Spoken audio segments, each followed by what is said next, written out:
Welcome to Go a Little Mad, a horror movie podcast. My name is Jason, and I love scary movies. I'm Brianna, and I don't. And this week we're discussing urban legend. Contemporary folklore passed on as a true story. This is what we call an urban legend. On September 25th, Isn't there another story about a guy with an axe hiding in a woman's backseat? the legends What is he going to do next? Spider eggs and bubblegum? are coming to life. Why isn't anyone listening to me? Call 911! This girl, she could have been any one of us. Everything you heard is true. Urban legend. Rated R. Opens everywhere September 20th. Legend, duh. Yeah, singular. Gotcha. It feels like so long since we recorded. I know I said that before the mic was on, so this is kind of disingenuous, but I'm just throwing that out there. I feel like it's been a really long time. And we're just happy to be here. Very happy to be here. That was my point, yes. Okay, so what did you think of the movie? Oh, it was awful. It was awful. Like, it was fun, though. We did watch this at the request of a listener. Yes, whose name escapes us at the moment, and I apologize. And I do want to apologize to them for saying it was awful just now, because if you requested it, odds are you like it. And let me just, throw a general disclaimer out there for this episode and any others. I still love a bad horror movie. There are very few movies that I walk away from, at least horror movies, and I think that was bad, but I didn't enjoy it at all. I really enjoy bad horror movies. So I recognize that writing, directing, acting, it's all very hard. And I have a lot of respect for the people that do it. And I feel bad because I as we were watching this, I thought about how many times I've kind of ripped into people on this podcast. And I just want to make it clear that I am completely aware I could never do a tenth of what anybody involved in making movies does. I mean, we're here to be critical and enjoy ourselves. Yeah, so that's what it's for. I know, but critics are kind of the worst, though. I know, but we're not critics. Right. We're critical. And that's what I'm getting at here, is I don't intend to be a critic. I'm talking about it. I'm having fun with it, but I do not take myself seriously in any way whatsoever. So the long and the short of it is, to the listener who requested this movie, please, I hope it doesn't upset you that I just said the movie was terrible. Her name is Nicole, and it's for her birthday is why she wanted us to watch this. Happy birthday, Nicole.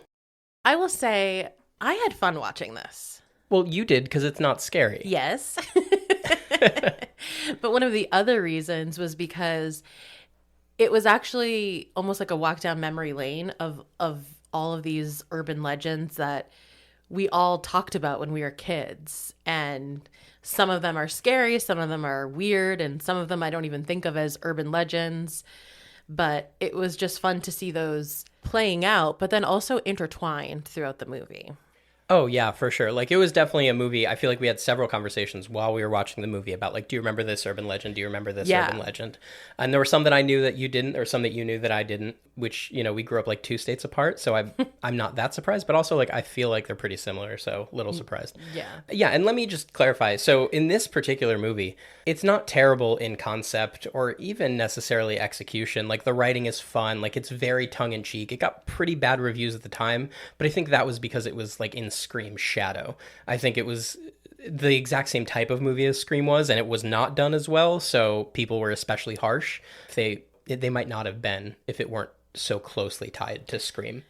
I also think just this genre is not going to be completely loved by, critic adults. It's one of those DTMs, dead teen movies, and Scream is an outlier. Scream is something different, I feel like. Even if this movie was trying to be like Scream, it's still a different movie. So I just feel like, in general, people look down on this subgenre.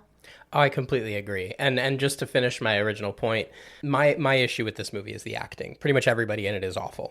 Terrible, terrible actors across the board, save for Josh Jackson. God bless his heart. Save for Joshua Jackson. Okay. I said Josh Jackson. Thank you. We're on a nickname basis. Casey, yes, of course. Well, let's talk about the credits. So it was written by Silvio Horta, directed by Jamie Blanks, it stars a lot of people. I really only focused on 4 kind of the main people who kind of move the plot, I guess. Jared Leto as Paul. That was a disappointment. Alicia Witt as Natalie. Rebecca Gayheart, who I know but have never seen in anything ever, as Brenda. And Loretta Devine as security guard Reese. Let me just throw something out there. I know where you know Rebecca Gayheart from. What? But it's a fun little trivia tidbit that's at the end of the movie, so you're going to have to wait to find out. Okay, I know it too. Yeah, I have it in my notes. Okay, the summary. Dubbed America's safest college, despite a documented violent incident 2 decades ago and presently having only one security guard, Pendleton University students begin being murdered in ways that resemble urban legends, leading Natalie, the one connected to all the deaths, to wonder if they really are just urban legend. Wow. Yeah, this movie takes place in New Hampshire, which is where we live. Didn't like that. But the town and college are both fictional, so Yes. Don't worry, you can sleep easy. So what were the Rotten Tomatoes score for this movie? 22% critic, 37% audience. Really? Yeah, people did not like this movie. I did not think it was that terrible. Well, that's because you don't like scary movies. Okay, I continue to forget this. Yes, right. Got it. And your flesh wounds. One of the main characters, well, not main, but one of the main supporting characters, I guess, is Professor Wexler, who you probably know is played by Robert Englund. Do you know who Robert Englund is? In my research, I have since learned, yes. Yeah, so he's Freddy Krueger. That's a pretty obvious one. There's another... As soon as I learned that, actually, I saw it. I was like, I see it. I see the face, like the shape. I get it. I saw it. Yeah, he's always good for like popping up in something. And he's always like just kind of like a wink. I'm Freddy Krueger. That's what he's good for. And I love him. I actually, in my notes, I wrote R.I.P., but he's actually not dead. I confused him with Wes Craven, who created Nightmare on Elm Street. Right. I thought they were both dead. Turns out it's just Wes. So not R.I.P., Robert Englund. Keep thriving, buddy. But anyway, this isn't even about Robert Englund. The movie opens with a pretty cool scene of a girl getting decapitated in an SUV. The details regarding the SUV I'll get to in a moment. Okay. But there's kind of like a red herring gas station attendant who's stuttering, and she's like afraid of him, and he's just trying to warn her of the killer in her back seat. That gas station attendant is Brad Dourif, who plays the Lakeshore Strangler. Do you know who the Lakeshore Strangler is? Nightmare on Elm Street or something? No. So the Lakeshore Strangler is the serial killer at the beginning of Child's Play. Oh, yeah. Who, as he is being pursued by police, naturally uses a voodoo ritual to put his soul into a doll. Oh, that's how that starts. And that's Chucky. Oh. So Brad Dourif plays the Lakeshore Strangler, and this was his little cameo at the beginning of this movie. Might I just say, I'm comforted by that. I thought Chucky was just a haunted doll. But, okay, a murderer put himself in it. That's less scary, because less likely to happen. Or not at all likely to happen? You never know. Okay. So my other little fun fact is about the SUV, actually, in this scene. I don't know if you read this in your research, as you seem to read everything in your research. I did. Of course you did. They bought a Land Rover for this scene, and they wanted it to be a Land Rover, but they discovered that they couldn't swing an axe inside a Land Rover. So they went and they purchased a Ford Expedition, which at the time was the largest SUV on the market, which you can swing an axe in. Yes. And I don't know why that wasn't ever used for like a marketing campaign. Buy a Ford Expedition. You can swing an axe in it. And then my last little tidbit here is Sarah Michelle Gellar had actually agreed to play the role of Sasha, but had to back out when there was a conflict with the production of Buffy. Yes. Yeah, it was like the second season. Like, it's not even like, oh, I got cast in this TV show instead. Like, she had agreed to, and then there was just a schedule conflict. Is that all for your flesh wounds? Yeah, I believe it is. I've got some like fun facts like sprinkled throughout. Okay. But well, because kind of along the same lines, did you learn who was originally like wanted for the lead? Yeah, so I read like there wasn't a lot out there for like trivia or fun facts on this movie. I normally try to go to like articles about the movie and not just like the IMDb trivia page, but there wasn't a lot out here for this film, so I was looking at the IMDb trivia page, and it seemed like they like connected like 12 names to this movie. Like, it was like they tried to get this person. I know they originally wanted to do Jennifer Love Hewitt. Yeah. Is that what you were gonna say? Yeah, but supposedly she turned it down because she didn't want to be panned as like a scream queen. Yeah, because she was just coming off of I Know What You Did Last Summer, Right. which, like, I mean, what's wrong with being a scream queen? I know. Jamie Lee Curtis has been making a career. She's doing great. Exactly. She's doing just fine.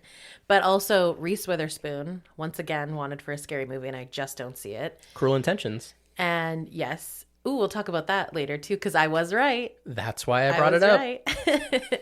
And Melissa Joan Hart, who I also cannot see doing this. Melissa Joan Hart was in something, like a slasher. Was it a cameo, though? I feel like it was a cameo. It might have been. It might have been. Her best cameo was in Can't Hardly Wait, which I know you've never seen, and that's okay with me. Sounds it. I can't find whatever I was thinking of, so I must have just made that up in my head. I must have had like a dream where she, where Drive Me Crazy was a horror movie or something. Wow. Okay.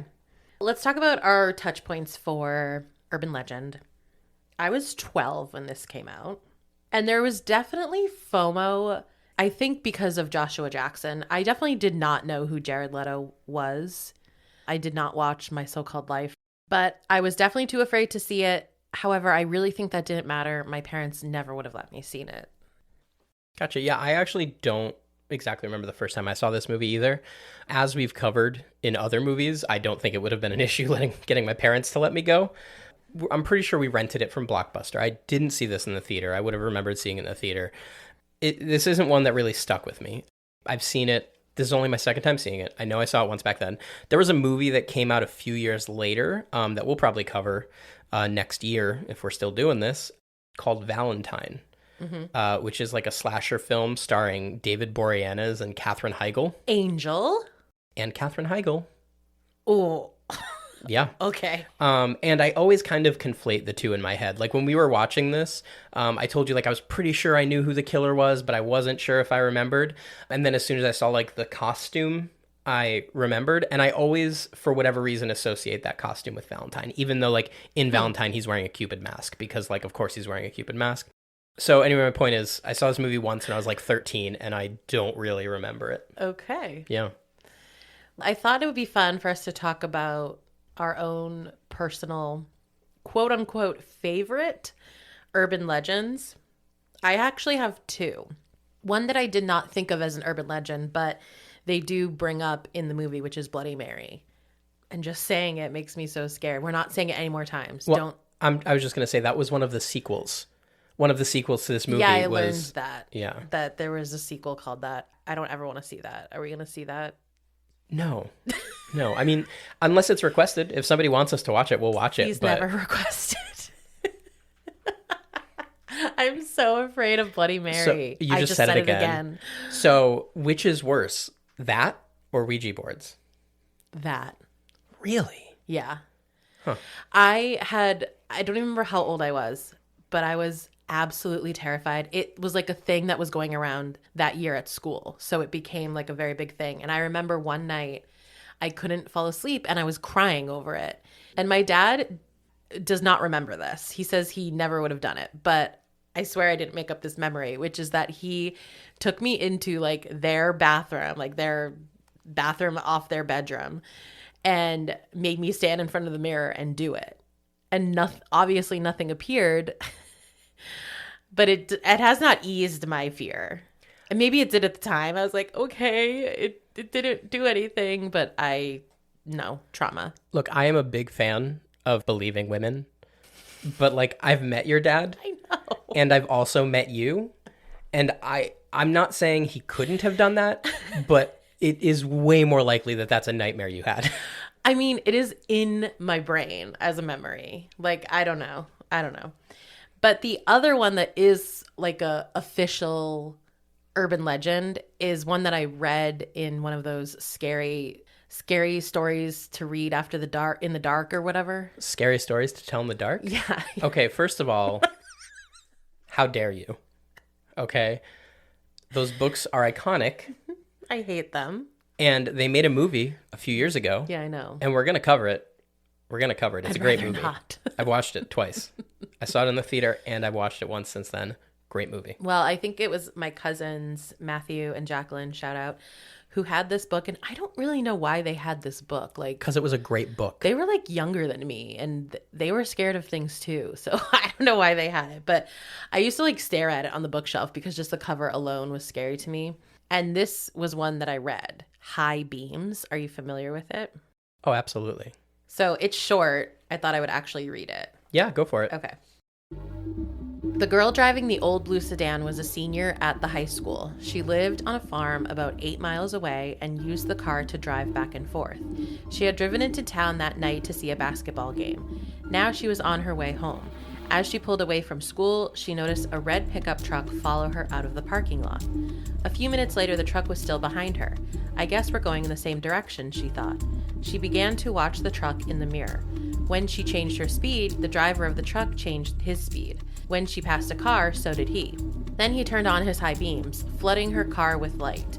He left them on for almost a minute. He probably wants to pass me, she thought, but she was becoming uneasy. Usually she drove home over the back road. Not too many people went that way, but when she turned onto that road, so did the truck. I've got to get away from him, she thought, and began to drive faster. Then he turned his high beams on again.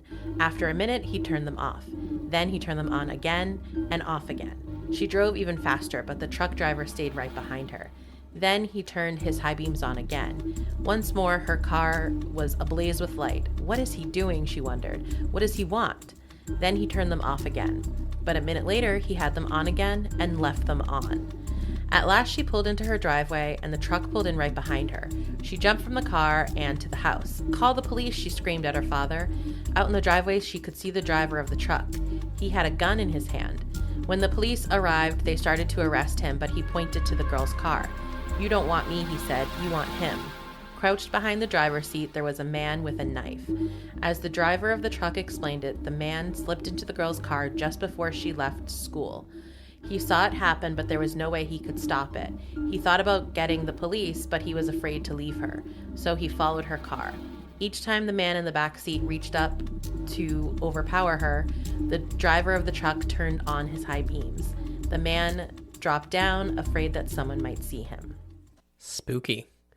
I also didn't expect you to go with that when we talked about like sharing our own favorite urban legends, because it's like how the movie opens, basically. I know. I didn't know that that's had anything to do with the movie either, but this is like the one that I continue to keep in my brain forever. I also used to live on a road you had to take several turns to get onto my road, and there was one road that was busy, and then less busy, and then absolutely not busy, and then my street. So if a car followed me onto the busy road, I was like, okay, it's fine. Lots of people live on or off this road, no big deal. If they turned onto the less busy road, I started to get nervous, and the lesser busy, panic. And if they followed me down my street, I would always say, it was a cul-de-sac. So I would always say, I'm going to turn around in the cul-de-sac and go wherever, because they're obviously going to murder me.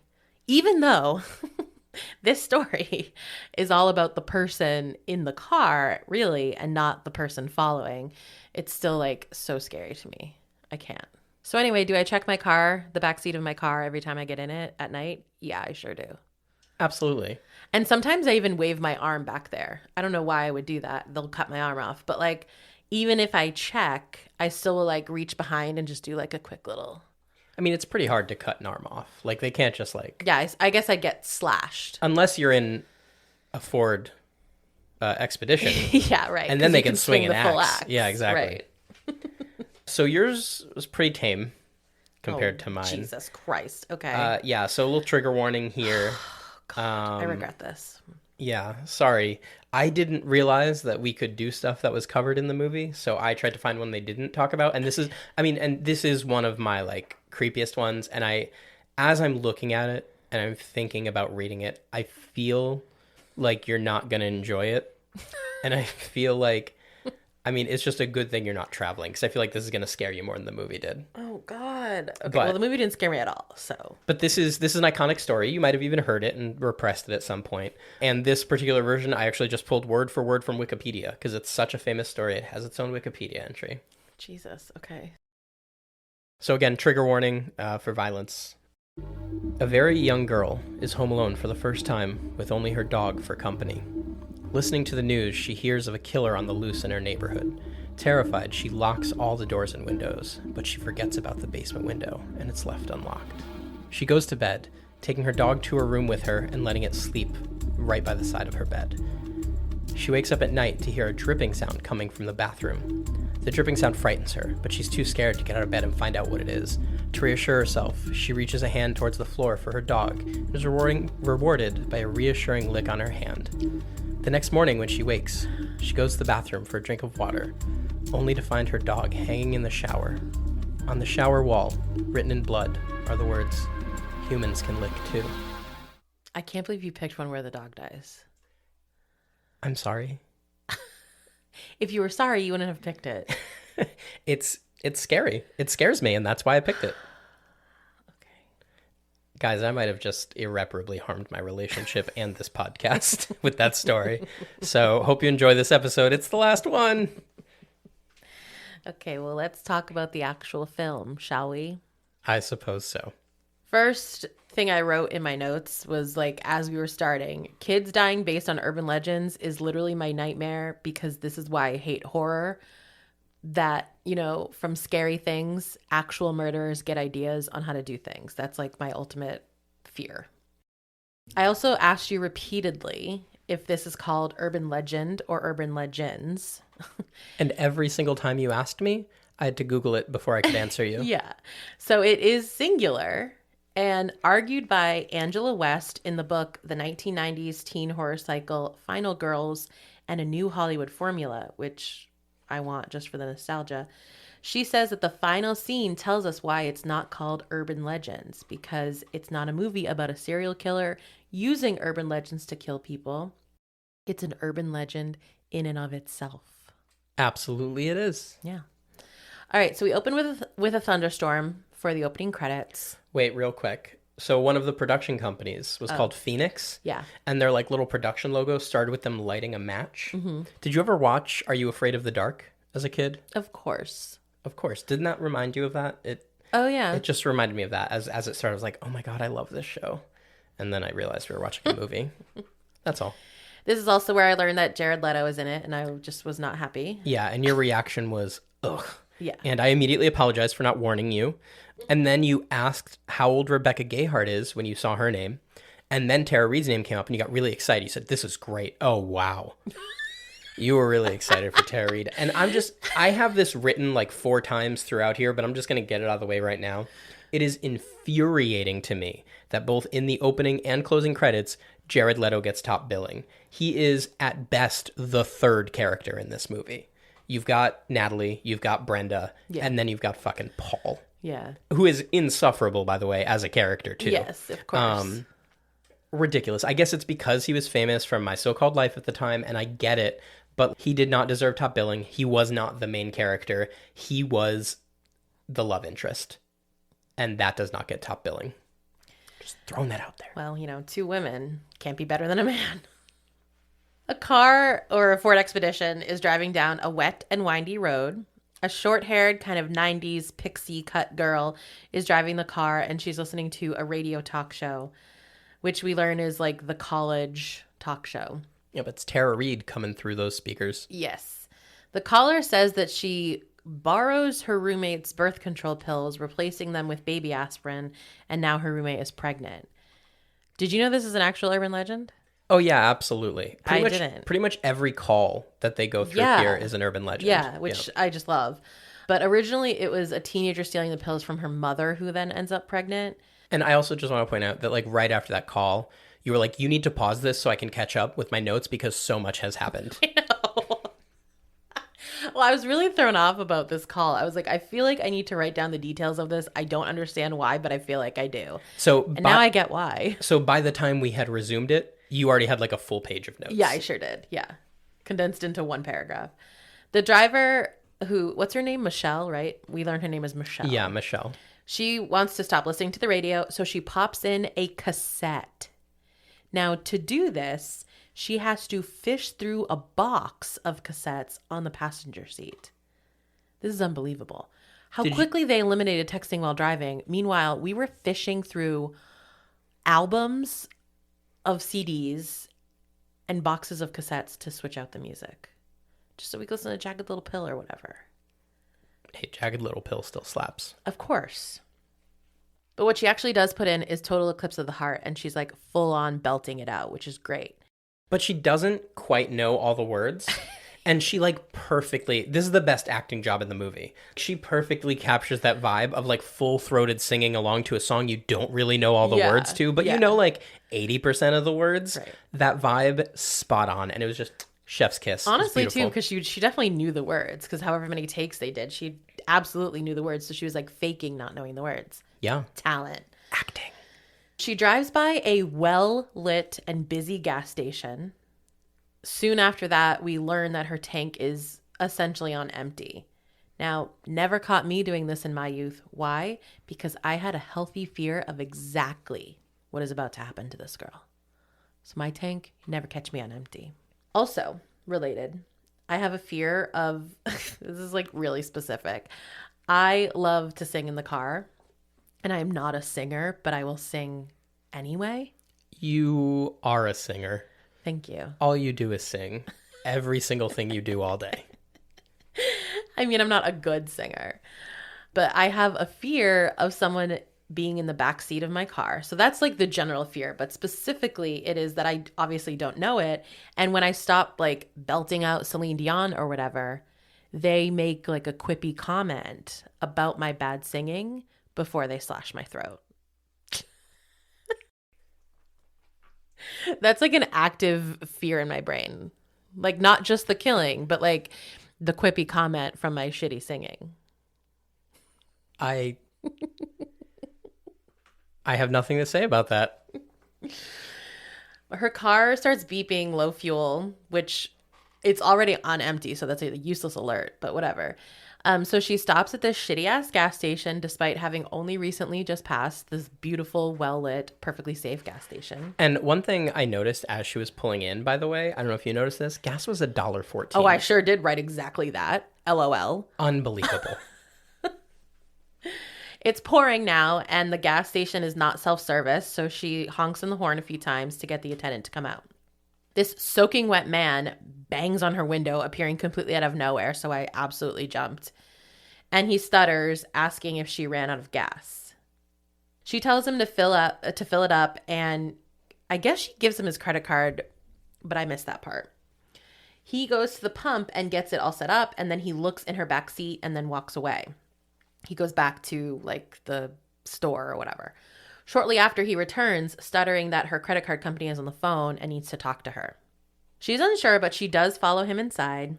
At this point, you say, I know exactly what's happening, but I still wouldn't go with him because I'd be like, you're going to murder me. Who's going to murder me in my car? Exactly. Is this man going to murder me, or is he warning me about the murderer in the car? Like, which is it? Well, that's when you just have him warn you, like, be like, I'm not going to come inside, but we can go like halfway to the door. Yeah. Ooh, yeah. I'll go halvesies. Yeah. Yeah, there we go. Genius. Okay, perfect. You saved me. She goes inside first and he goes straight to the phone, which is off the hook, and she immediately realizes that there's no one on the phone. He has locked the door, and he starts trying to tell her something, but he's prevented by his stutter. She goes into kind of fight or flight mode here, and, I mean, naturally, the whole place is sketchy. The man is sketchy. He's locked the door. She sprays him with pepper spray that she had grabbed on her way out from her car, and she, like, really gives this guy a beating. Like, she pushes him off of her, whatever, breaks the window with a chair so that she can escape, and goes back to her car. He doesn't stop. He continues to try to stop her, and she drives off, breaking the gas pump because it was still attached, and actually runs him over. As she runs off or drives off, he gets back up and says there's someone in the back seat. But of course she can't hear. She's driven off. Yes. And as soon as she started up the car again, her cassette of Total Eclipse of the Heart is just booming. Yeah. Yeah. As she drives on, she's catching her breath, and then she is murdered by a full swing of an axe coming from the back seat. There's a little tidbit there that I'm surprised you didn't mention. What? Because it's probably my favorite thing about the movie. As she drives away, she's like upset, and as she like calms herself down, she starts singing the song again. Oh. And you can see the figure rising in the back seat. Mm-hmm. And she's singing Total Eclipse of the Heart, which just keeps going, turn around. Oh. Over and over again, which I love that. And I'm 100% sure that was on purpose. Yeah, for and sure. It's very clever, and it sets the tone for the movie really well. Yeah. Yeah. Yeah. The radio show that we were listening to is Sasha, which is the Tara Reid character. And you know, This made me realize Tara Reid, before she became what we made her become, it's just kind of sad.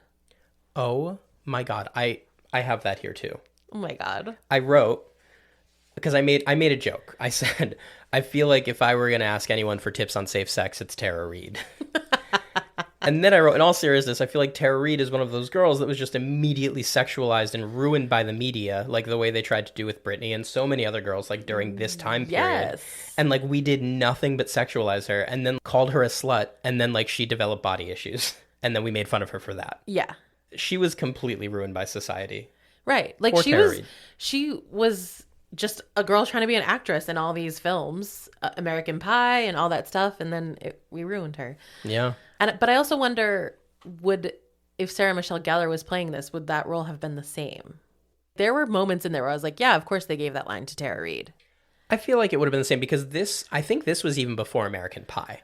I think this was before Tara Reid was Tara Reid. Oh, yeah, you're right. So I maybe this is even part of the reason why she got that reputation. Maybe. Okay, you're going to need to help me out with this because the person that she's talking to on the phone is talking about like their stomach pumped, but she comments that maybe it's the first time they've had sex. So I'm entirely confused about what the story was, which I assume is also an urban legend. Yeah, the person had swallowed for the first time. And they were feeling upset in the stomach and they were worried they had to get their stomach pumped. I don't know the exact urban legend, but that's like a thing people worry about.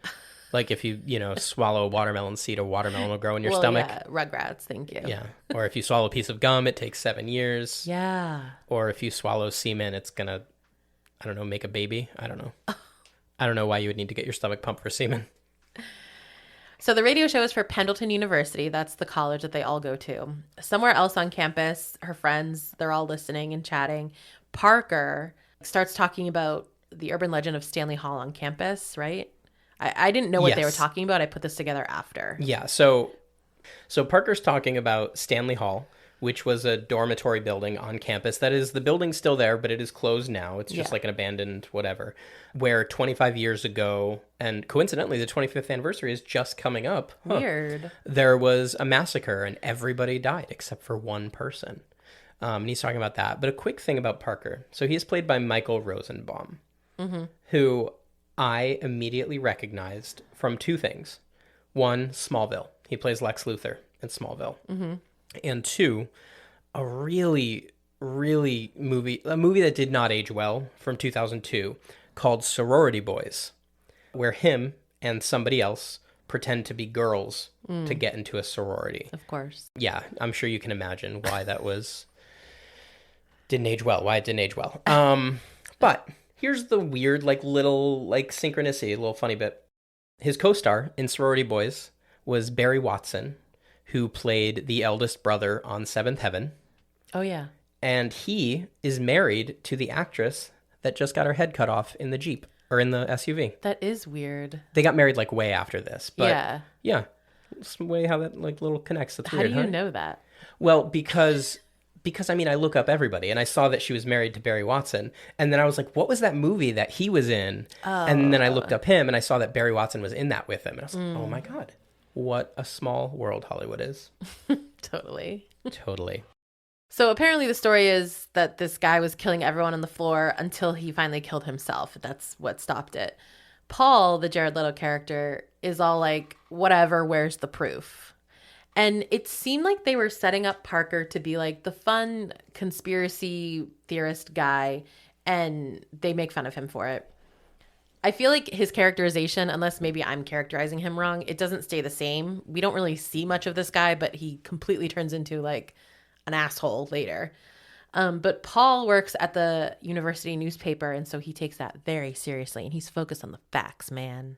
Paul takes it so seriously. I literally, at one point, I was writing, Paul needs to calm down. He's not fucking Woodward and Bernstein. And then 5 minutes later in the movie, somebody's like, Paul, you're not Woodward and Bernstein. It was obnoxious. You are not even the editor. You are a writer for your college newspaper. You are not doing important work. Right. You are doing important work for yourself. Right. You don't owe people the truth for your college newspaper, buddy. I'm sorry. I don't want to offend anybody who might have written for their college newspaper, but I'm sure you all worked with somebody that like took it way too seriously, Yeah. and they were like, I'm going to crack this thing wide open. You're like, it's lacrosse, buddy. Relax. Yeah. Paul leaves and Brenda says to Natalie, so Brenda's the Rebecca Gayheart.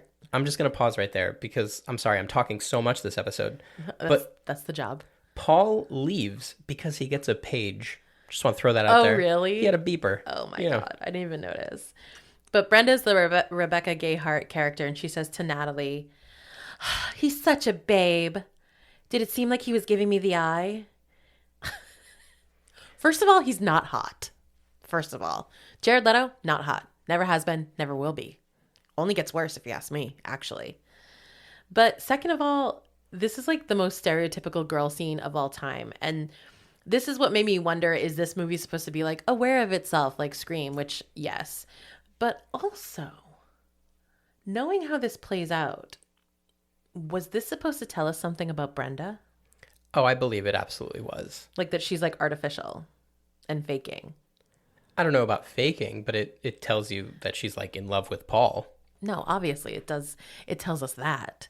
But was it so over the top delivered so that we would look at her and be like, why is she like that? No, every line is delivered terribly in this movie. Okay. But yeah, that said, I will say the whole like Paul thing. I mean, we usually spoil the movie right up top, but I won't just because we haven't yet. But this movie really, like this movie would not pass the Bechdel test. This movie no. is all about boys. And Yeah. it's a little disappointing because they could have done better with it. It was 1997. They were never going to do better with it. It was 1998, Brianna. Same.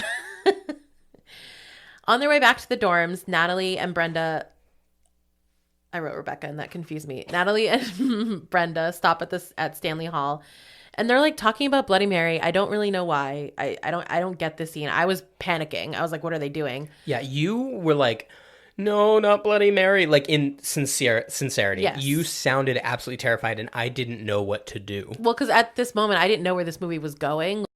Is it just a killer? Like, I didn't know what we were going to be doing in this movie. So I was like, please don't. I'm not prepared for this. But they just like go to the dorm and they do it. Well, Brenda says it dramatically 4 times. And then Natalie just like says it the 5th time to get it over with. And they hear this like dramatic screaming and start to get scared. As they're about to run off, their friend Damon, played by Joshua Jackson, who obviously just came off of Cruel Intentions because his hair is bleach blonde, scares them.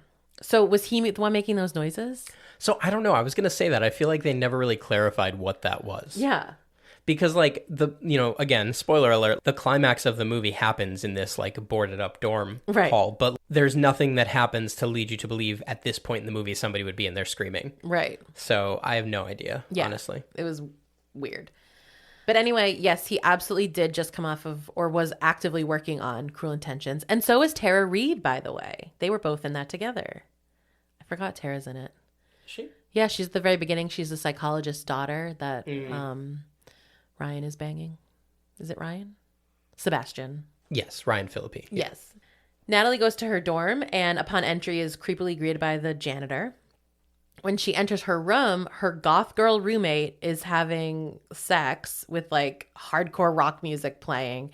And she says, shut off the fucking light. And so Natalie actually apologizes, turns off the light, and then just goes to sleep with headphones on. College. Yeah, I mean, you definitely get the vibe that this is like a regular occurrence. Yeah, for sure. The next day they're in class. What class is it? It's called Moving the Plot Forward 101, I believe. Okay, thank you. Yeah, it's I was like, so, is it psychology maybe? it's like an urban legends class. Like literally, I think they're only in the class this one time, but every time they talk about it, like this professor is like the master of urban legends. Yeah. And so it's probably something like, modern American folklore or something like that, That sounds fun, actually. Professor Wexler is discussing a popular urban legend. The babysitter gets a call from inside the house, and he asks how many of them have heard this story, and many of them raise their hand. Brenda actually says, that actually did happen to a girl in my town. And he's like, I'm sure it did, sweetheart. I mean, he's right, but he was kind of a dick about it. Yeah, his whole persona is dickish, elite professor. His lecture is interrupted by his watch making this like sing-songy alarm sound. Brenda laughs at it for some reason and makes a joke about like the lesson being don't be a babysitter. Yeah. The whole class laughs. It makes no sense. And I know the reason why they do it is so that we can hear this sound again at a key moment later. But it is just so obvious, like they didn't know how to tie the two together. Like, how can we, spoiler alert, Wexler is dead later. So like, how can we let them know, the characters, that it's Wexler whose dead body is back there? Oh, a sound of something. Oh, it can be his watch. It's just so bad. It makes no sense. But I knew when it happened, I was like, I need to write this down because I know that for some reason this is going to come into play later, this stupid watch. And it does. Because of her interruption, she gets called up to the front of the class and as part of his like experiment, and he hands her a packet of Pop Rocks. So she eats it. Then he offers her a soda, which is very clearly Pepsi. Do you have the fact? Go ahead. Okay. This was the first film to feature the blue Pepsi cans, which Iconic. were introduced to the US in 1998. Yeah, before that it was like the white with like the red and blue. Yeah, like, I had to ball. Google it. I was like, what was it before? Because obviously I just can't remember. Now let me ask you, knowing all the adult facts that you know, would you eat Pop Rocks with soda now? Well, okay, so let me just kind of finish like how this scene goes. He offers her a soda and she takes a step back as though he's pointing a knife at her. Like, this is so offensive. And she says she doesn't want to drink it because the soda, she doesn't want to drink the soda because Mikey from the Life cereal commercials, he died because his insides basically exploded. And you were familiar with the Pop Rocks urban legend, but not that particular aspect. Yeah, I didn't know right? it was like Mikey the Life cereal guy. I just knew that like you can't combine these two things. And will I do it? No. Does my brain know that my insides will not explode? Yes. Will I do it? No. Will you? Yeah. Yeah, I don't care. Well, you don't care if your insides explode anyway, so. Yeah, bring it on. The professor shows a slide that says, "What if I told you this was Mikey?" Now, initially I was thinking this movie is proof that like this movie couldn't be made now, you know, like we just simply couldn't do this because it's so easy. Like he's showing on a slideshow to say Mikey's alive here. This is him. He's fine. It's even easier to do that now. But then I got to thinking more. The past 6 years or whatever have only shown us that actually no one knows how to research anything at all, especially on the internet. So I feel like we're actually due for a remake. Yeah, definitely. Like that was, you know, I kind of went through the same progression where I was like, I don't know if this movie could work today because urban legends kind of don't get passed around the same way that they did when we were kids because Right. you can just look things up now.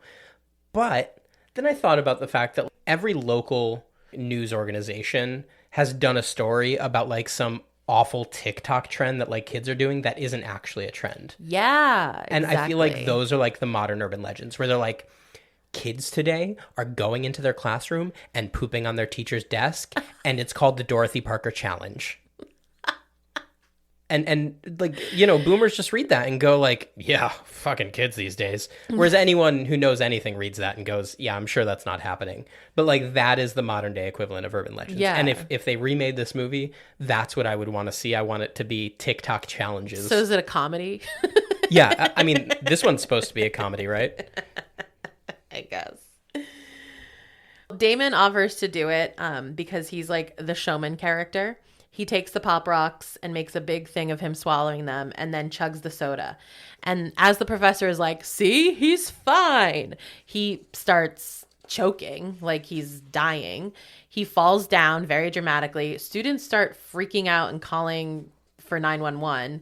He even throws up and is foaming at the mouth. Yeah, he like spits up, like he's on the ground on his back, and he like spits up onto his own face. Yeah. I mean, the dedication, it is a prank.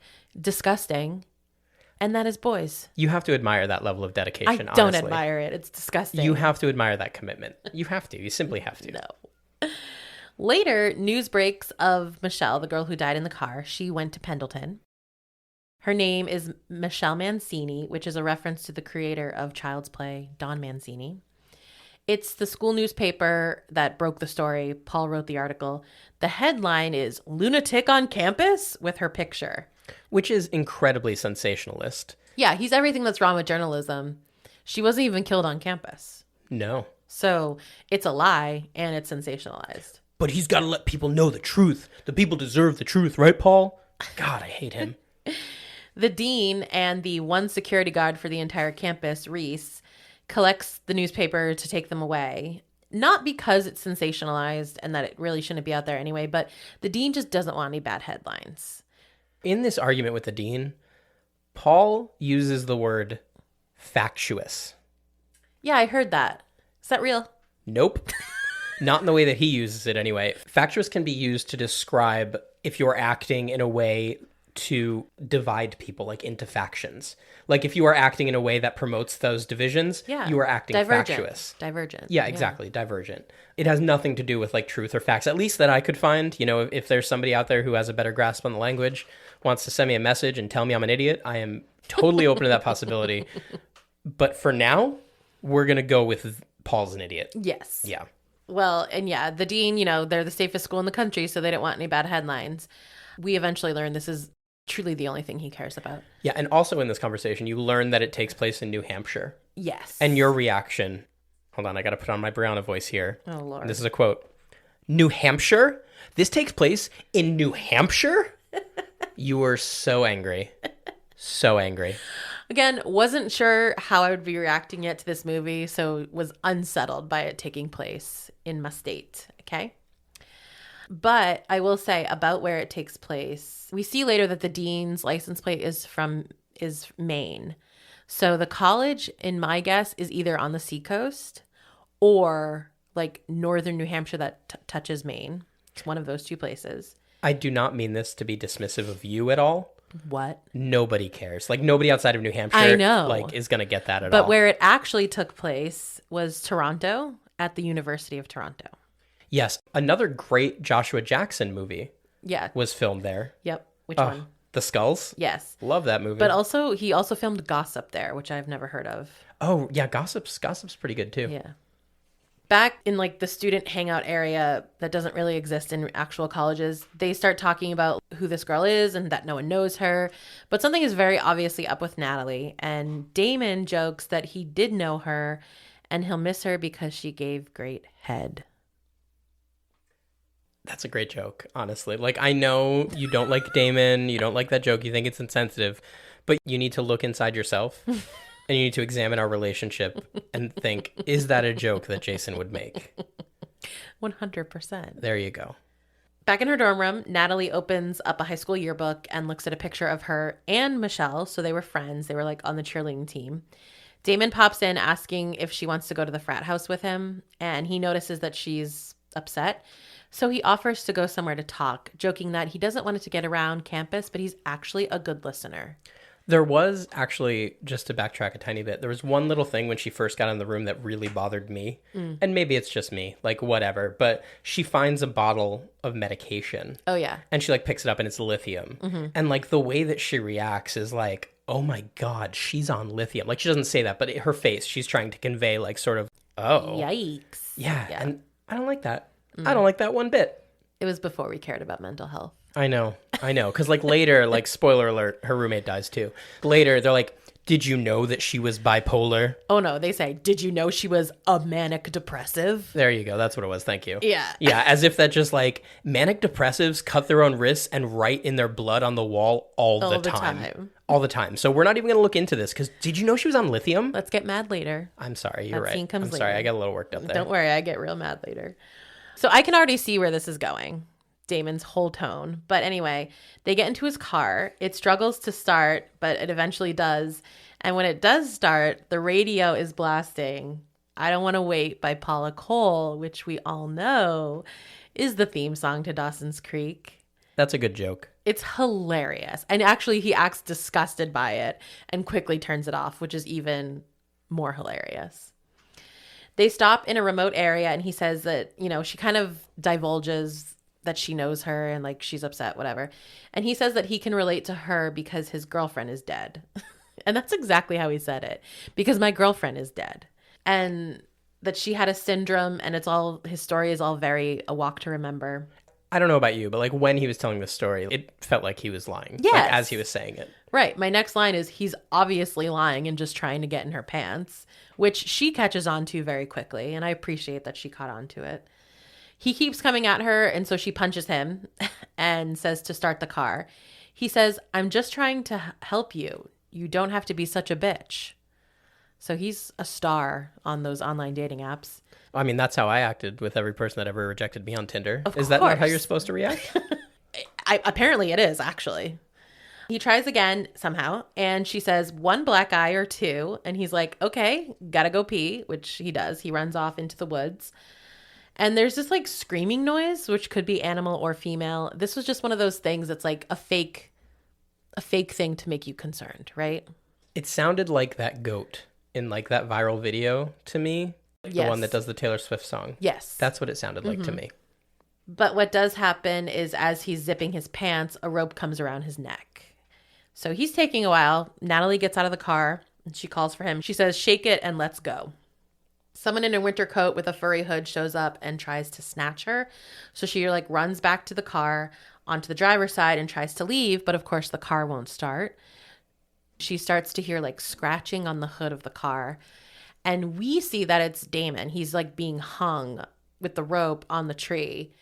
And the killer has also attached the other end of the rope to the car so that when Natalie drives away, it will hang Damon.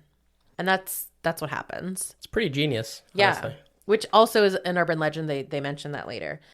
I thought for sure they were going to do the hook hand here. Have you ever heard that urban legend where a couple is making out in the car? Mm-hmm. You know, a couple teenagers parked out on make-out point and they hear like scratching on the car.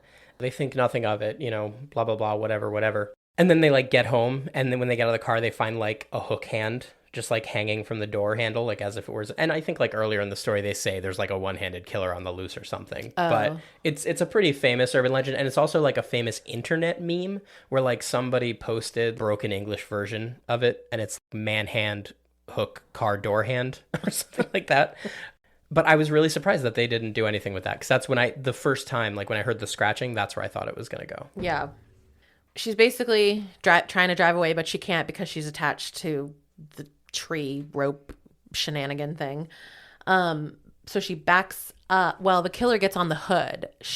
And smashes the windshield. She backs up. That gets the killer off the hood. And that allows her to escape and run back to campus. We go to campus security, Reese. And they just go right back to the scene where there's nothing there. There's no body. There's no car. All that's left are some empty beer cans, which they were drinking. So the security guard is just like, "What are you on?" Not believing her at all. Natalie starts getting nervous, though, because she's thinking it's the same killer. And Reese tells her, no, they arrested the gas station attendant. So they think that the gas station attendant who tried to help the girl is the killer. That's because he has a stutter and long, greasy hair. Yep. It's discrimination. The next day at that same hangout spot, she reports what happened to the group of friends, and they're unbothered. Damon's a prankster, so the whole thing is a prank. I would kill a person who thought it would be funny to do that to me, just FYI. They remind her that he had planned to spend the weekend in Killington for a ski trip, except it's not wintry at all. Yeah, he said he was gonna hit the half pipes. I don't know if you read this. I did. Okay. So I had to find why. I'm like, why is the killer, by the way, is wearing a winter jacket with a hood that has fur on it. And somehow this hood obscures the face completely. There is no face. They might as well be a headless person walking. So that in of itself is interesting.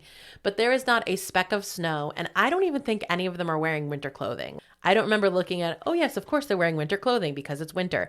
No one seems cold. There's no signs of breath when they're outside. There's not any sign of old man winter in this movie. And that's because it was shot in the spring. It originally was planned to be shot in the winter. Then they didn't. So they did it in the spring. And then it was too costly and difficult to make snow every time they were outside. So they just scrapped it, except for the jacket. And I just think they forgot that like referencing a ski trip didn't really make sense. Yeah, I mean, I guess, like there are plenty of places where if it's like kind of cold, they'll put fake snow down and you can go like snowboarding. So maybe that's what they were like telling themselves. Oh, it's just one of those mountains where they put down fake snow. Yeah. I'm but not in April. I don't know why I'm rushing to defend them. But that's like, I don't want to believe that like something so big was missed. So I have to come up with an explanation for it. During this conversation too, they talk about urban legends a bit. And Parker references a gerbil in a celebrity's butt, which I only mentioned because that was a conversation you and I had because we were watching something and it made a joke about Richard Gere. If this podcast ever blows up, I'm probably going to get sued for saying that. But there was like an urban legend around this time that Richard Gere was gay, ? I don't know. And also put small animals up his butt. Of course. Like I think the urban legend was like, you know, my uncle's coworker's daughter works at the ER and said that Richard Gere was in there the other day with a gerbil stuck up his butt.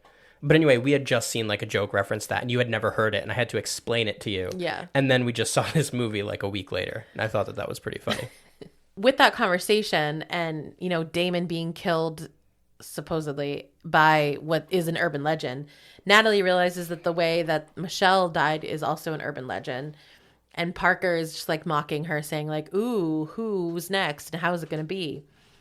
Natalie calls wherever Damon is supposed to be, the ski resort, I guess. And the person on the phone can't guarantee anything, but they say that the hotel isn't in his name or in his credit card. The woman is like mid-sentence and she just like hangs up on her. Yeah, well, she's not getting any information. No, I know, but that's so rude. This woman's just doing her job. She's trying to help you and you're just going to not even like thanks for the help or, you know, thanks for trying or have a good day. Just click. So rude. She goes to the library, which this campus is very castle-like, so the library seems spooky, of course. Yeah, when they show like the first shot of the college, you see like the sign and it has ivy on it. Yeah. And that's supposed to establish that it's old and fancy.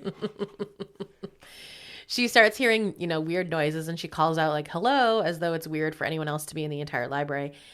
And she appears to be kind of randomly looking around and magically comes across the Encyclopedia of Urban Legends. She gets that book that I guess is what she was looking for. And she runs into Sasha, who was in the library and discovered an original version of the Kama Sutra, because of course the Tara Reid character would be looking for that. But also she said original or something, but it was like very clearly a brand new, like mint condition book. And also, why would this school just have like an original Kama Sutra, whatever? They go look at the Urban Legends book together, and as they pass through the book, they flip through one page with an illustration that says, "Aren't you glad you didn't turn on the lights?" And at this moment, I knew exactly what was going to happen. I knew the roommate was going to be killed because after walking in on her having sex, Natalie apologizes again the next day, and the roommate says, just don't let it happen again. So I was like, obviously she's going to die exactly in this way. Natalie and Sasha turn their focus to one of the stories about like a boyfriend being hung over a car and the scratching on the roof being his feet. Natalie discovers also that the last person who took out the book was Damon. Is this a thing still for library books? Do we still have records in the book of like who last took it out? Do we have to do that still? Maybe in 97 you did. I don't know. No, I know, but I'm just wondering now. Do we still have to do it? I don't think so. I think it's all digital now. I think they just like scan it. But Yeah. I bet there are definitely still places where they stamp. But you probably don't have to put your name in it. I feel like that's like a middle school thing. Yeah. Yeah. Meanwhile, her roommate is talking to a stranger on the internet and is just about to like go meet up with him. And I feel like that's also like an urban legend, like a little nod at an urban legend where Yeah. like you can't meet somebody on the internet because then they'll kill you. Oh, entirely. Her last instant message, was tell me what room you're in. And she returns to her room from the bathroom, I guess, or whatever. And the response is yours in all caps. And it's also blinking for some reason. And she's grabbed. Probably used HTML. Yeah. As Natalie approaches her room, another girl makes a comment about the noises coming from her room. So, you know, everyone just knows the roommate is having sex again. Natalie walks in and is sure to not turn on the lights this time. Instead, she just goes to bed with her headphones on. Now, the sounds coming from the roommate are very much not sex sounds. They are absolutely someone being choked to death. But the roommate has set herself up as someone who enjoys that. So... Yeah, I don't know if I'm giving myself away a little bit here, but my note was, I mean, we've all had sexual experiences that sounded like someone's getting murdered, right? Guess not. Great. Sorry. Love that. Sorry, Mom. The next morning, Natalie wakes up and looks over at her roommate's bed. There's a pool of blood on the floor, so she pulls back the blanket and finds her dead body. Her wrists were slashed, and on another wall it says, in blood, "Aren't you glad you didn't turn on the lights?" In the hallway, the EMTs are like taking her body away while the dean and campus security are questioning her. Why the police are not questioning her, I will never know, except for that it doesn't suit this movie for the police to be involved. But like the dean can't just keep this a secret. The EMTs are there. The police come automatically. This isn't real. And this was so annoying to me. And I mean, the students already know. Right. There is a girl who, I don't know if it was before this or after this and you were going to address it, but as the EMTs are wheeling her out, this girl looks at the EMT and says, "Better check her pulse. She's looked like that for years." I know. It's so awful. What the fuck? Oh my God, that is the worst person I've ever seen in a movie. And there's somebody that murdered people in this movie. She's worse. This is the 90s. We all had to grow up in this. Oh, it's so terrible. This is where they start questioning her. They ask her why she didn't turn on the lights if she heard moaning. And she explains, I know that she was having sex. Then they ask, so you didn't see anyone in the room? And she tries to say that she felt a presence there, like she knew someone else was there. But they just interrupt her to say, so you didn't see anyone? Then the dean says, are you aware that she was a manic depressive? And her response was, she painted half the room black. I had an idea she was manic depressive. I don't even think I registered her response because I was so mad about everything else. Oh, I was so angry. Like, how dare you? How dare you? Yeah, I love black. How dare you? But the security guard closes her notebook to say, this is done. There's no foul play here. There's no forced entry. We're done. Wow, how would this university cover up a rape scandal? They'd be so good at it. My God. But also, if there's anything I've learned from Law & Order SVU, it's that you can very easily tell when someone has been strangled to death. And the autopsy will discover that those wounds were postmortem very quickly. Thank you. Gong gong. Paul tries to talk to Natalie, showing her the photo from the yearbook.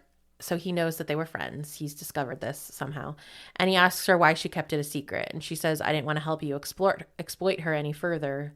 So he's like, okay, let's talk off the record. The next scene is them in the newsroom, I think. And he says that he thinks an urban legend killer is a stretch. So in between scenes, she's explained her theory. Is that a stretch? That's a perfect idea, honestly. Why hasn't someone already done this in real life? I don't know. This is not a stretch. Natalie says it's the 25th anniversary of the Stanley Hall massacre, but apparently somehow the validity of this event is in question. So Paul is in the camp that it didn't actually happen. Yeah, and Paul is so condescending. He's literally I told you that wasn't true, so why are we still talking about it? Yeah. I'm sorry, Paul. You weren't even alive back then. Or maybe you were because you look 30. Well, he says if it's true, then the proof is here. And they go into another room to look for records. They need the one for 1973, which is mysteriously missing. There's a janitor, the same janitor, because there's also probably only one janitor for this entire campus. He's mopping. And so they ask him, hey, do you know about this? And he's like, I don't know what you're talking about. But they press him. And so he says, talk to Wexler, the professor from class. I don't know his name, but little shout out to the actor who plays the janitor because he also plays Death in Supernatural. Oh, there's actually a lot of Supernatural crossovers from this movie to Supernatural. Yeah, well, so the first season of Supernatural was kind of like a Buffy-esque, Monster of the Week type show. Mm-hmm. So they covered a lot of urban legend creatures and stuff like that. They go to his office because he should be in office hours now, but there's no answer at his door. Paul just breaks in and they start fishing through his office. Paul starts at the desk and Natalie asks, is this what they teach you in class? Paul says he dropped journalism ethics because it wasn't helping his GPA. I feel like the person who wrote this movie hated journalists. Yeah. And he just channeled that into Paul's character. Right. And he's like, they're all like this, all fucking slimy and terrible. Look where we are now. Yeah. We need good ones. So thanks, Paul. Natalie opens a door which leads to a large closet that's basically another office. And she spots the same winter jacket from when Damon was killed. When they opened the closet and you saw the coat, you gasped. Oh. And then you went, Jesus, stupid idiot. And I looked up at you and you're like, I meant me.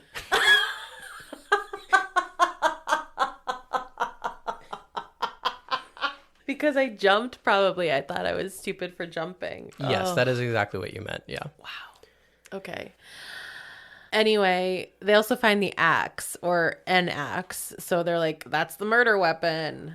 And as they're like inspecting things, they hear him come back, Wexler. So Paul very quietly and also slowly closes the door and they just listen. And then they hear him walk around and they hear what sounds like him leaving. So they come out of the door or out of the closet.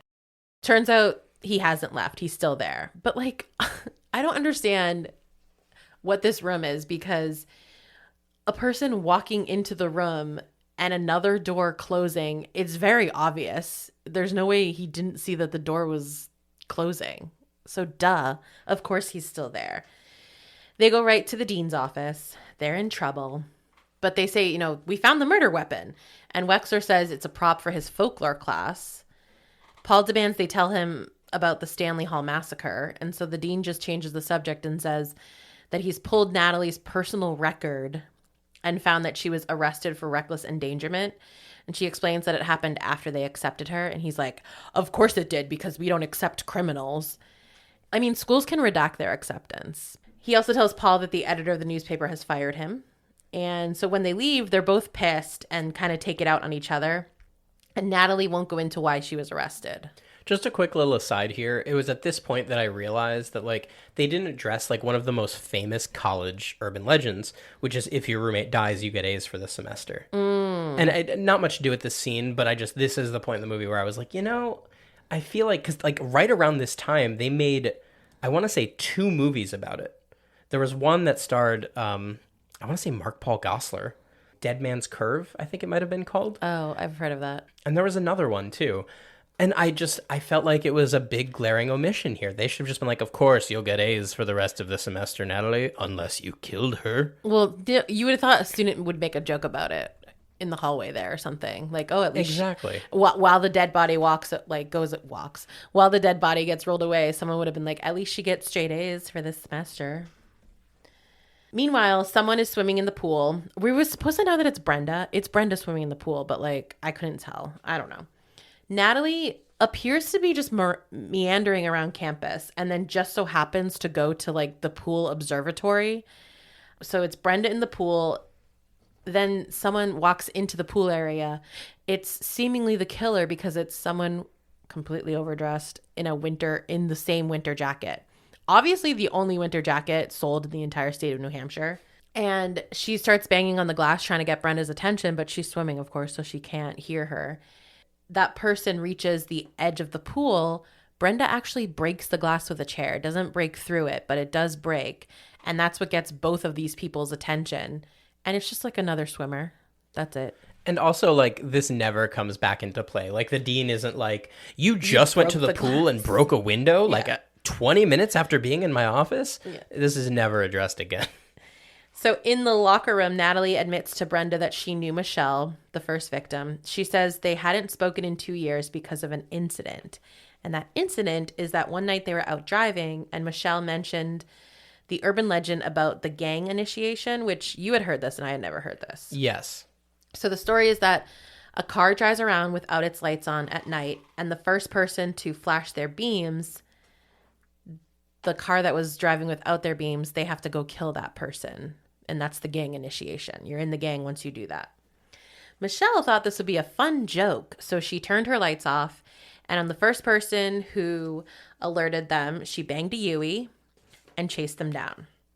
She flashed her high beams at them, tailgated, and Natalie says it was fun until it wasn't. Michelle started going too fast, and eventually the other driver crashed. In the crash, he died. He was a student who was their age, so at this point, I was like, the killer is someone's brother. Yeah, and I mean, they're not, but you were on the right track there. Yeah. You definitely saw where it was going. Apparently, the police were lenient, so that's why it was just reckless endangerment. But why would she even be arrested? Yeah, you were just in the car. You were a passenger. She was not the driver. Yeah. This explains, though, why everything is centered around Natalie. However, here's my problem with it. In this situation, so you're seeking vengeance as a killer. You'd want to save the actual murderer for last, right? Oh, absolutely. Yeah. So Michelle should be saved for last. Now, this doesn't work because we want a final girl. So I already know at this point that Natalie is going to survive. Yeah, and I mean, but there are logical inconsistencies throughout. Like, literally, the night before this, when she kills the killer kills her roommate, Natalie's just laying there in bed sleeping. Why wouldn't she kidnap her or kill her or do anything to her there? Oh, well, because she wants to torture her. I guess, but she tried to kill her in the woods with Josh Jackson. Yeah. Or at least she tried to. Maybe she was just trying to scare her. Maybe she let her get away. Maybe you're right. Yeah. I just can't wrap my brain around it because if I was wanting revenge, the person who was mildly involved would be maybe the first person I kill, not the last. I actually thought about this a little bit, and I think, and I forgot as we were just talking about this because I didn't write it down or anything, but I honestly think what it is I bet that at some point along the line here, Natalie was the one driving the car, but they decided that the audience would not empathize with that character as much if she were the one that were responsible for the death. So it, again, is probably one of those changes that was made partway through production, and they just, like, didn't really address the inconsistencies it caused. I buy that. Yeah. I like that. Yeah, thank you. Paul is at his desk in the newsroom, maybe clearing it out, and he finds a newspaper clipping showing that Wexler was the only survivor of the Stanley Hall massacre. The janitor is standing in his doorway, like, obviously he planted it. In my brain, janitor's out as the killer. Oh, really? I saw this as the janitor being a good guy. The janitor's like, here, I know you're looking for information on this. I got this for you. That's why he's out as the killer. I thought you meant out like out. No. Out of the running. I understand now. I agree then, yes. Meanwhile, the dean is going to his car in the parking garage, and he glances in the back seat and then laughs to himself, showing his male privilege of never being concerned that a murderer is in your back seat. As he was concerned, though, because he looked. But then he was like, so stupid of me to look. I'm a man. As he's about to get into his car, the security guard surprises him and suggests adding a few extra security guards. And he's like, why? The professional security guard wants more. And he's like, no. He says, we don't need any more. And also, don't contact any parents or police without my permission. Yeah, this dean is not a person so much as he is a cartoon villain. Correct. Yes. Yeah, this dean is not realistic in any way. Yes, like all of the things he has done could totally be realistic, but the way he goes about them, this is not how a person acts. She walks away, and under his car, someone slashes his ankle. I hate that. Yeah, I don't Always like been that one either. of my things. Yeah. He falls down, and the killer crawls out from underneath the car, and the dean tries to get away, but the killer sets the car in motion. What is that? Like, what did they do? I have no idea. Oh, because it's moving, but they're not driving. You guys know what that is. They probably put it in neutral. Neutral, so it that's rolls. the word. Yeah, neutral. Thank you. That's what I was asking you. You said you don't have any idea. I thought you were asking me, like, what did I see the killer specifically do? And I couldn't recall. So anyway, his own car runs him over on the exit spikes. You know those spikes at the exit, like of a garage or whatever? Yeah, his body is on those. And is that an urban legend? I don't know. Because, like, I feel like this is maybe the only death that isn't an urban legend. So it has to be. But does it? Because it's also the most useless death. He's not related to this at all. He's not related to the girl, Natalie. He doesn't need to be killed. So That's true. Why did they kill him? yeah. I mean, I'm fine with it, but like, why did they kill him? Oh, yeah, he deserved to die. Yeah. But I guess I just never really thought about, he wasn't really connected to this at all. At the frat house, they're having a huge bash for the Stanley Hall Massacre anniversary, and Parker is poisoning a dog named Hootie with a beer funnel. So they're just like shoving beer down his throat. Yeah, earlier in the movie, too, they make a comment about, like, piercing Hootie's nose. Yeah, I don't like any of that. I don't like this at all. Sasha is watching because Parker's her boyfriend, unfortunately for her. And some guy comes up to her and tells her that the screaming voice in the song that's playing is a real girl being murdered. It was lifted from a 911 tape. Now, you know this story. This is another urban legend. I don't know if I know that exact story, but that's a pretty popular thing. Just like that it's, it's a recording that they used of somebody actually being killed. Or What song was it? You know the song. So the song was Love Roller Coaster by the Ohio Players. Roller coaster. Oh, yeah. Everybody knows the song. And in the beginning, there are people screaming because they're on a roller coaster. But the urban legend is somebody was getting murdered and they used the 911 tape. I assume that's one of those like satanic panic things. Yeah. Where like some parent was bored at church and they were like, that sounds like someone's getting murdered. And then they made it up so their kids didn't listen to that devil music. Paul shows up to talk to Natalie. He tells her that he's learned the massacre was real. And he starts like comforting her and they kiss. This was like pointless. It was so gross. So like as they're talking about it, she starts crying. Yeah. And Paul's response when she starts crying is, what? You don't understand why she's crying right now? You don't understand what's happening? And then after that useless what? He kisses her. Yeah, because shut her up. That's the moment. Do you remember like our second date when you were telling me about that time your roommate got murdered and I interrupted you with a kiss and that was our first kiss? And we have a very successful relationship based on that moment. Unfortunately, Brenda walks in on them, who is, sweet on Paul. So she's pissed at Natalie saying, you don't waste any time, do you, Natalie? Which makes no sense. What's the time? Did Natalie just break up with someone? Waste time for what? Maybe that's a reference to like, because everyone knows she was out in the woods with Damon. Maybe? I'm guessing. Like, I have no idea. I don't know. Yeah. Reese, the security guard, is doing patrol around a building, and it must take her all night to patrol the entire campus every night because, again, she is the only security guard. And the janitor spooks her. And, like, what about weekends? Like, does she ever get a day off? No. Yeah. Not one day ever because she's the only one. That's crazy. Then she hears glass shatter, and she goes to Wexler's office, which is in disarray, and the window is open. She goes to the closet because it's open and the axe is gone. Then she slips on a large puddle of blood. Back at the party, Paul tells them to stop the party, I think, is what happens here. And Parker's like all pissed off. So he makes a mockery of it, and he basically silences the party so that he can make fun of Paul, accusing him of being the killer just for the headlines. He also, and this is when he calls him a Woodward and Bernstein wannabe. Oh, okay. But also, like, I'm pretty sure I've talked about this on the podcast, if not directly to you. In this situation, the last thing you want to do is end the party. The party is the safest place to be. Right. There are hundreds of witnesses. As long as you just stay in the room where everybody is, nobody's getting murdered. Right. Scream was when you said it. Yeah. Exactly. So I absolutely hate Paul. Yeah. The end. You just hate Paul. I hate Paul so much. But this is where I was like, Parker seems like a different character because he's just like exploding at Paul. It just doesn't really make sense, but whatever. Paul leaves, telling Natalie to stay at the party because he's going to go find help. Also, I had been thinking Paul was the killer for most of this because he gives off killer vibes because that's Jared Leto. But at this point, I had decided he's not the killer. Yeah, at this point, you thought Damon was the killer, Joshua Jackson. Yeah, I thought it was, well, part of that was because I feel like Josh Jackson had top billing on this in a way of advertising and stuff. Like, he's the only person I remember from this film. So when he was killed so early, I was like, there's no way he's actually dead. If anything, it's a two-killer situation, like Scream, a two-killer situation, something. He has to be alive. Yeah, and when we talked about that, my counterpoint was Scream and how, like, Drew Barrymore was in, like, the posters for Scream. Right. But she's dead 5 minutes in the movie.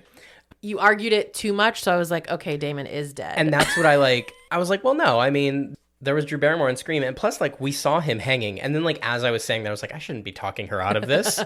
What's wrong with me? So, sorry. Sasha tells her idiot boyfriend that she's leaving to go to the radio station. She leaves.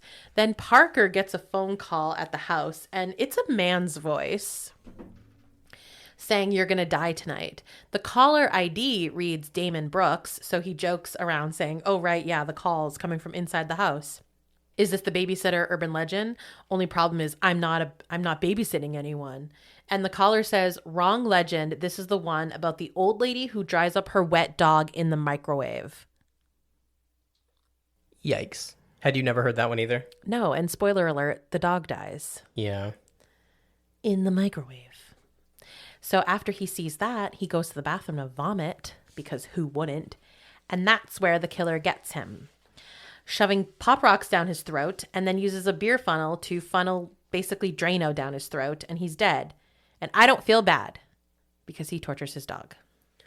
I will say the one thing that I noticed during this scene is we watch our movies with subtitles because like that's just what like half of millennials decided they do for some reason. Correct. But also because I can't always hear the best. It's fine. But Parker, when he's on the phone with Damon and he thinks it's, or with who he thinks is Damon, he calls him a fuck face. But the subtitle said butt face. That person didn't want to write fuckface. I know, but like, what are they transcribing? What do they think this movie is? I don't know. That's funny. Meanwhile, the security guard has called the cops, who say all units are attending to calls due to weather. And that's just your typical small town bullshit. Sasha at the radio station is on the phone with a caller, and the killer comes into like the producer's room behind her and kills him, which cuts the call. And we see this happening behind her. The lights go out as well. Now, did you have anything about the call she was on at the time? No. Do you remember? No. I'm really surprised, actually. There are so many things, like so many little facts I've had here that as I've gone to say it, you have already had it. And this was one that I didn't even write a lot about because I was sure that you would have it. Go figure. So again, just a refresher, on Sasha's radio show, pretty much all the callers that have called in are referencing some urban legend so far. It's a couple on the phone, a man and a woman, who the man is stuck inside the woman. Oh. They were having sex. It's called penis captivus. It's a talked about phenomenon, but I don't know if it's documented in that it actually happened. But it's when the vaginal muscles clench in such a way that the man can't pull out. And it's like an involuntary thing, you know, by the woman, obviously. And that doesn't sound like a good time to me. And they're just on the phone while this is happening? Yeah, she's like... With a radio station and not 911. Yeah, she was like... Of course. I can't even remember how the conversation went, but it was like the girl called in and tried to like blame it on the guy. And the guy was like, it's not my fault. You won't let go. Oh my God. Yeah, it was a good one. I'm surprised that didn't stick with you. Well, I just was distracted by the killer killing the producer behind her. Yeah, and to be fair, I didn't even realize the killer killed the producer. I just figured she was there alone. I was probably looking up penis captivus. She approaches the glass because the lights are out, and the killer breaks through the glass with the axe. Because she's wearing a headset, which we discovered in the midst of this very long scene, because we were like, why can the radio still hear her? It's because she has on a small headset. She's screaming, and so, like I said, at the party and everything, they can hear her screams on the radio.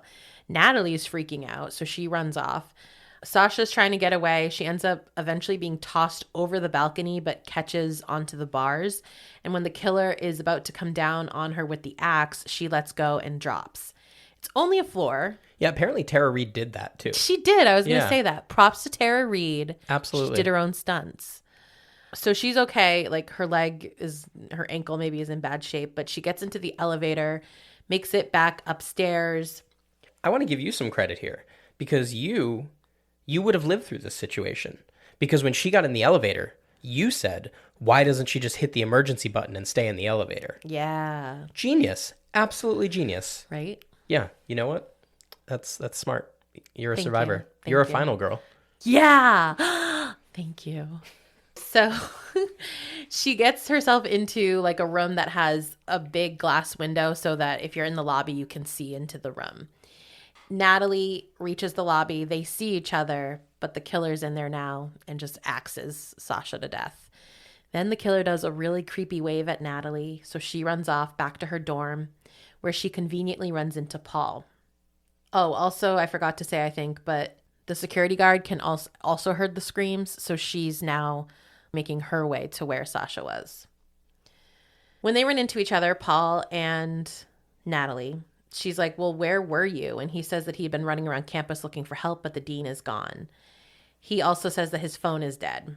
She picks up the phone to check it, and he's like, what are you doing? And then he says, we need to leave. We have to get into town to get to a phone. And as they leave, they also run into Rebecca. Brenda, right. I wrote Rebecca so many times. The three get into his car. Meanwhile, Reese finds Sasha's body. In Paul's car, Natalie is like, something smells weird. Do you guys smell that? And they're just like, no. And they keep talking about whatever. Brenda suggests stopping at the gas station that they drive by to see if their phones work. So he pulls in. As he goes into the gas station, Natalie and Brenda talk. And she's like, it does reek in here. But then they make up. She's basically like, if you want Paul, you can have Paul. It's fine. They hug. And then they hear a familiar sound. Wexler's watch alarm. wow, good thing we heard that earlier. Right. That context was vital. So they get out of the car and open up the trunk to find Wexler's dead body. They look over at the convenience store where Paul is on the phone and he sees them and they run. Now he looks truly confused. So he runs after them. Yeah, and I think this was when you fully were like, okay, Paul's not the killer because he looks so confused. Yeah, he looked earnest confused. Like it just was not like a killer.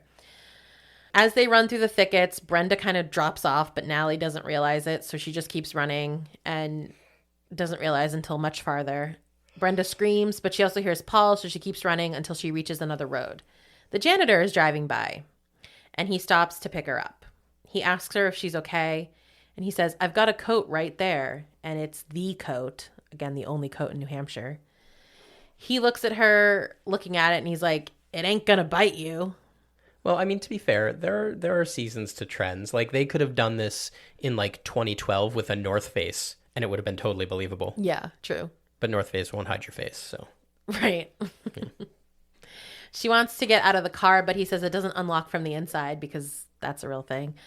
Then another car comes up to pass them, and it's Paul's car. The high beams are not on, and he says, stupid kids, and flashes his beams. Natalie screams to stop him, but it's too late. Paul's car bangs a Yui and runs them off the road. The janitor dies in the crash, and Natalie escapes out the window. So he dies? I think so. So I actually blasted Natalie for not even checking on him. Like, she just... I think that's why we see his face, like, bloody up against the steering wheel. Like, oh, he's dead. I guess, but I mean, she's a bad person. She has to save her life. He has been nothing but helpful every step of the way. I know.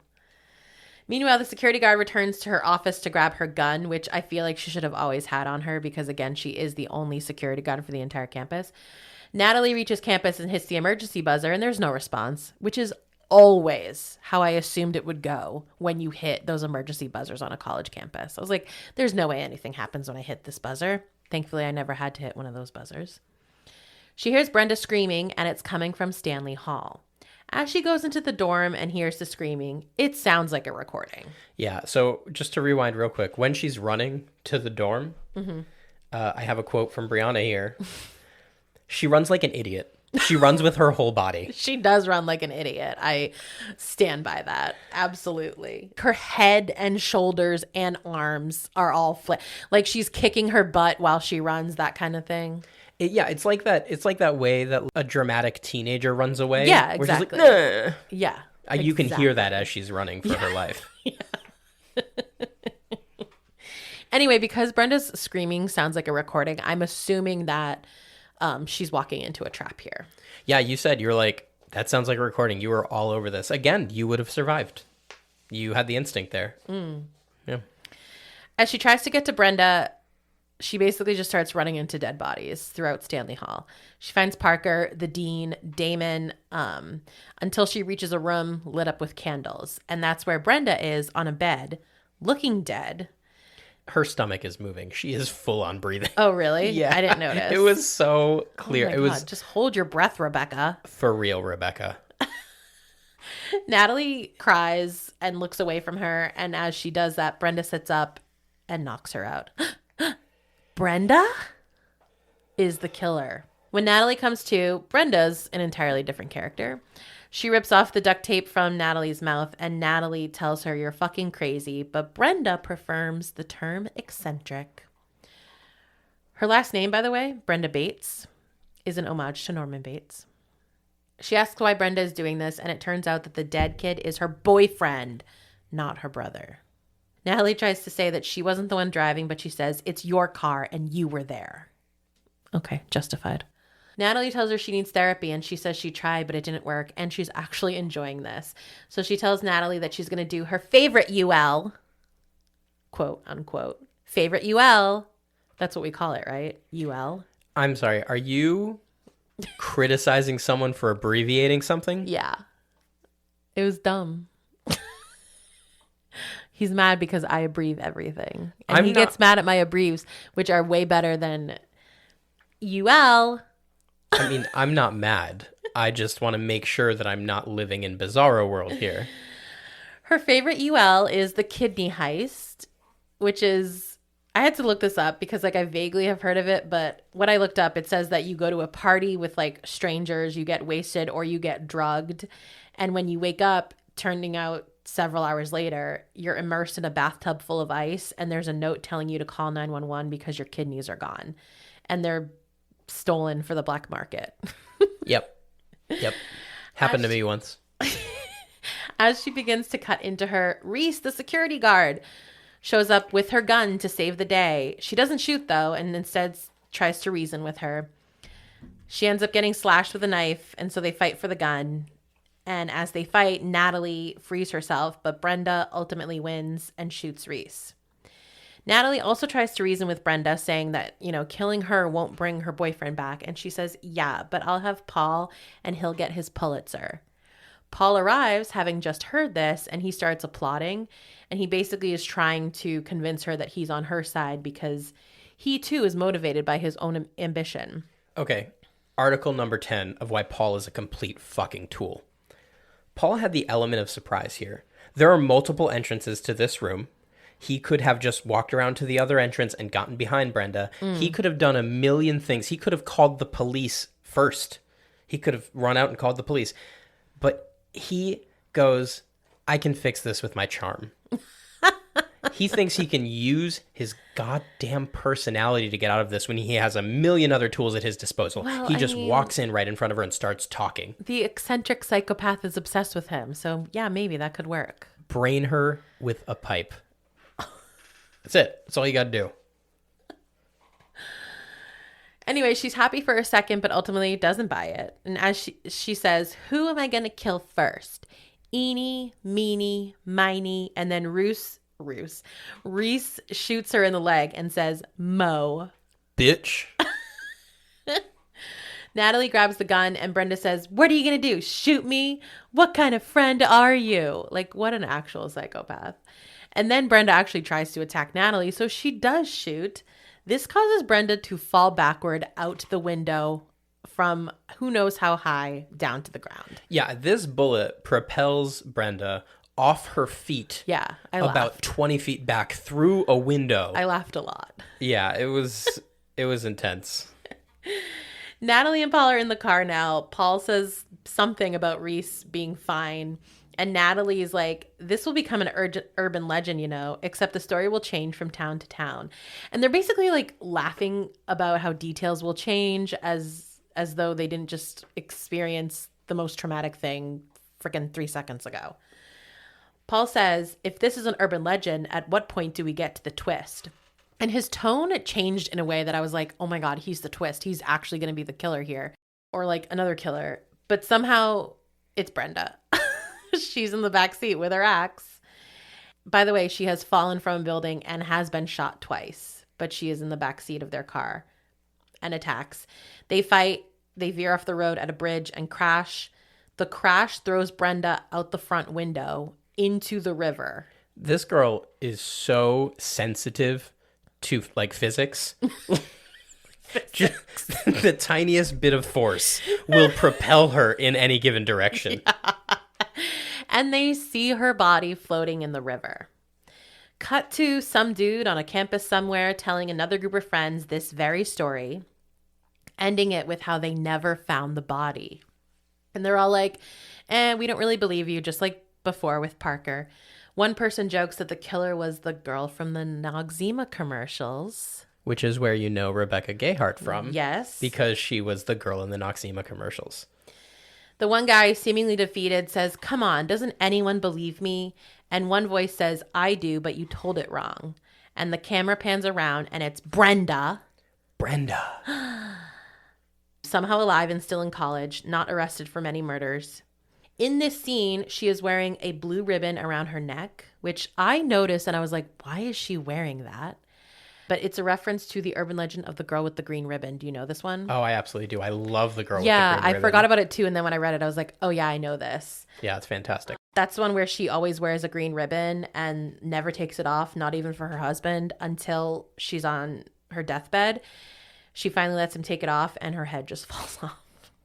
What? Why is that a thing? Anyway, that's the end. So the way this ends, you can see how it is just simply a telling of an urban legend, which is kind of cool. I like that. However, the sequels apparently ruin this because Reese, the security guard, does come back for the sequel and validates that the events did in fact happen. So it kind of takes away from the original. It's also implied in the sequel, apparently, that Brenda killed everyone. So, Like she went back for Natalie and Paul. I guess Yeah. that's all it said was that she did kill everyone. So. If Jared Leto's character died and I got robbed of seeing it on screen, I would be very upset. Well, you did. I want to watch Paul die. A couple fun little things. Supposedly this film is intentionally light on violence. Jamie Blanks, the director, wanted to keep the death scenes in the viewers' imaginations rather than showing them too much on screen. I appreciate that because I'm not going to imagine anything. I'm just going to let what I see happen and be done with it. Yeah, this movie was notably not gory. Yeah. And Pendleton has a school motto that is apparently shown somewhere in the movie, and it's in Latin, and it translates to "the best friend did it." That's wonderful. How did I not get that? Where did you find that? IMDb and another spot. Oh, wow. Failure. Yeah, that would have been a great flesh wound. Though I probably wouldn't have wanted to say that right up top anyway. No, that's true. That does ruin it. But yeah, what a movie. So again, to Nicole, I am so sorry if I've spent the last hour plus talking negatively about something that you really enjoy. I did really enjoy it. I'm having fun making fun of it because there were a lot of things to make fun of, but that doesn't mean I didn't enjoy it. And I hope I didn't come off as rude to a movie you like so much. All right, so let's talk about our scores. What did you put for a jump score? 0. I gave it a 6. What? I don't even remember there being a legitimate jump scare. There aren't, again, with me, nothing has to be legitimate. Fair enough. I jumped a lot, including at a jacket where I called myself an idiot. That's true. That's true. You did jump a lot. Okay. Nightlight score. 0. 0. I gave this movie no further thought after. Not once. Not even a speck. Like, Yeah, I mean- this is the only time I have truly almost forgotten the movie immediately after seeing it. Do you think that part of that was because of the lack of violence on screen? Maybe. I don't know. I thought it was... I did not hate this movie at all. No, not at all. You after the movie, you were like, that was a good movie. I liked it. yeah. It wasn't scary at all. That's the mark of a good movie. Yeah. What did you give your horror buff score? I gave it a 4. It's fun, but it's probably not something we'd watch again. Yeah. Or at least for me. But it's also not terrible. Right. I've certainly seen worse. I'm pretty sure we've reviewed worse. So Scaredy Cat was a 0 because it wasn't scary. Neophrite, I gave it a 5. I would watch it again. I don't want to, but I would. all right. Did you hear that, everyone? I would. Our next movie is Hell House LLC, which I've never heard of and I am scared of. If you've listened to us before, you might know I'm kind of a fan of the found footage genre. Oh God, that's right. I totally recognize why people would criticize it, and it's valid, but it works for me. And this is a movie that has some really good scares in it, and I actually think this has a chance to be the scariest movie for Brianna yet. Fuck. She does not look happy. But yeah, if you haven't seen it, check it out before the podcast. I think it's on Amazon Prime right now, but also, find out who made it and buy it from them. I don't know. Just go ask them personally. Yeah. Hey, you got a copy? Maybe a VHS? Well, thanks for listening to Go a Little Mad. Please be sure to follow or subscribe to us on your favorite pod platform and like us on Instagram and Facebook at Go a Little Mad Pod. Visit goalittlemadpod.com to continue the conversation about each episode. And you can help us spread the word with a quick review and 5-star rating, or grab some merch from our TeePublic site. Your sharing makes all the difference. You can get a bag big enough to fit a body in That's true. on our merch That's site. what it says on the bag. Big enough to fit a body in.